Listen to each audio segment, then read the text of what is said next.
Olá pessoal, eu sou a professora Joelma e na aula de Geografia de hoje vamos fazer a correção do exercício de nossa aula passada, onde falamos sobre hidrografia. Esse assunto você vai encontrar no livro de Geografia, as páginas 102 até a página 110. E logo na primeira questão, vamos ter: com base nas informações apresentadas na figura abaixo, assinale a alternativa incorreta. Essa figura ela nos vai mostrar a distribuição do suprimento de água no planeta, onde nós vemos que 97,2% da água do mundo ela é salgada, né, e se encontra nos oceanos, que as capas de gelos e geleiras elas têm uma porcentagem de 2,14% das águas doces, que 0,61% das águas doces são águas subterrâneas, como por exemplo nos aquíferos, que apenas 0,009% são águas superficiais, nos rios, nas represas, que estão acima do solo, ou seja, menos de 1% da água doce do mundo, elas estão sobre a superfície terrestre, que 0,005% faz parte da umidade do solo, que na atmosfera, em suspensão na atmosfera, nós vamos ter 0,001% da água do nosso planeta. E a única alternativa errada aqui nessa primeira vai ser a letra C, que ele nos fala que a maior parte da água doce do mundo encontra-se em locais de fácil acesso. E não é isso que a gente acontece, tá?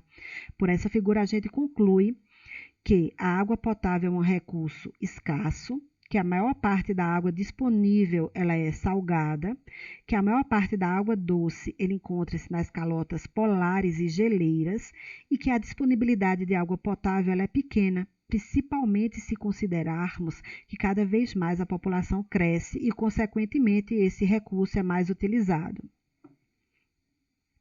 A segunda questão. À medida que crescem a população e as cidades, ocorre também uma crescente demanda pela água, que é utilizada de diversas formas, como, por exemplo, no uso doméstico, nas indústrias, na agricultura e pecuária. Com relação à demanda de água, assinale a alternativa que mostra onde a água é usada em maior quantidade. Se formos ver a percentagem de uso, vamos verificar que a agricultura é a principal consumidora da água doce do mundo. Em segundo lugar vão ficar as indústrias e o uso doméstico vai consumir apenas 8% dessa água doce, tá? Então, a resposta do segundo, como maior consumidor, vamos encontrar na letra B e a agricultura seria a resposta. Terceiro, a água é uma substância presente em grande quantidade na superfície terrestre, sendo encontrada nos estados líquido, gasoso e sólido. O maior reservatório de água do planeta é justamente nas geleiras, com 2,14% da água doce de todo o mundo. Terceiro, letra A. O quarto. A bacia, a expressão bacia hidrográfica pode ser entendida como o conjunto das terras drenadas ou percorridas por um rio principal e seus afluentes, e a resposta do 4 vai estar logo na letra A.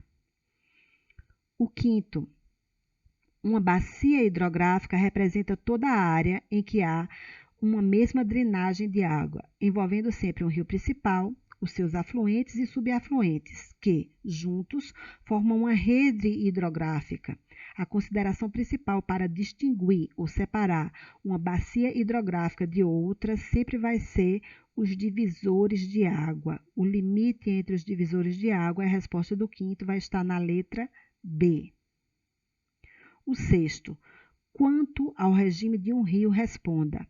Rio que se forma e ou é alimentado pelas águas da chuva, ele é chamado de um rio fluvial. E a resposta do sexto vai estar na letra B. O Rio São Francisco, ou Velho Chico, como é popularmente conhecido, é um rio que possui fluxo normalmente constante e estável ao longo de todo o ano. Sendo assim, ele não seca, independentemente do período de estiagem. Sabendo disso, posso afirmar que, quanto ao tipo de escoamento, o Rio São Francisco ele é um rio intermitente, ele não seca, tá? Os rios que secam no tempo de estiagem é chamado de temporário, mas como ele não seca, a resposta do sétimo vai ser a letra A, intermitente. O oitavo, nome que recebe as curvas acentuadas dos rios que correm em planícies aluviais e que mudam de forma e posição com as variações de maior ou menor energia e cargas fluviais durante as várias estações do ano. O que ele está querendo saber é o nome que recebe essas curvas que os rios de planície eles fazem, dependendo da quantidade de chuva que recebam, tá? Pode ter maior quantidade de curvas ou não. Ele vai ser chamado, essas curvas, de meandro. E a resposta do oitavo vai estar na letra C. O nono, faça a correspondência das partes de um rio com a sua definição. É o local onde as águas subterrâneas atingem a superfície, dando origem a um curso de água. É o ponto onde a água aflora, que também é chamado de olho d'água, de mina, fonte, bica ou manancial. Se é o local onde tem início o curso da água ou onde a água aflora, ele é chamado de nascente. E a resposta vai estar aqui, ó, na última coluna.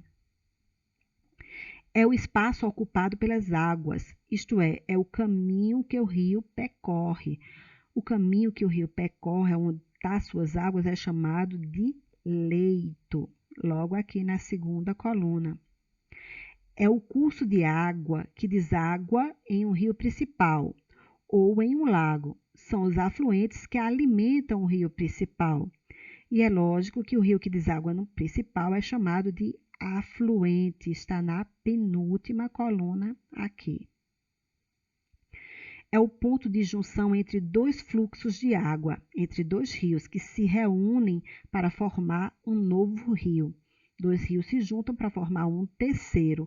Essa junção dos rios é chamada de confluência. Está logo na primeira coluna. E a 10ª e última questão, assinale a única alternativa errada. A única alternativa errada está na letra D.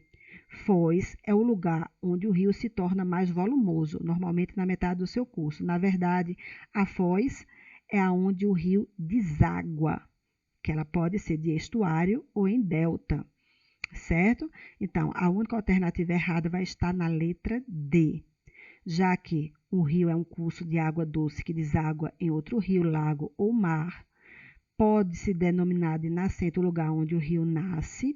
As margens são as terras que servem de limite aos rios nos seus dois lados. Define-se a margem esquerda ou direita, ficando-se de costa para a nascente. Denomina-se bacia o conjunto das águas que deságua em um rio maior. Com isso, terminamos a correção do nosso exercício. Até o nosso próximo encontro, pessoal.